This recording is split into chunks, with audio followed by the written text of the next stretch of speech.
يا سعيد، انا حبيت نقول لك واحد الحاجه برك. ورا هو اللي دار القجع صافا. كمل. الجزائر، قوه الجزائر باش تعرف الجزائر هي اللي دارت بلاتير في مكانه، والجزائر هي اللي جابت لا كوب دي موند لقطر. كمل كلامك. راه كان في الكوميتي دو نورماليزاسيون أكد في كلامي. مش نأكد في كلامك، لا قادرين.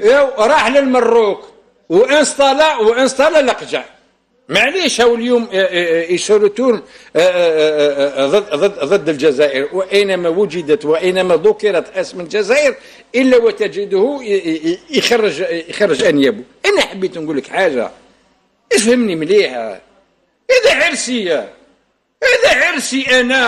عرسي انا انت ما تحرمنيش منه، انا ما نحضرش منه، ونشوف الضيوف ونشوف الاذكياء لانهم اصدقاء واحباء وامور، ونعاود نربط معاهم مسلمين. وانا قلت لك انا كي نهضر على الماركتينغ يا سي سعيد، كي نهضر انا بني نخمم بعيد،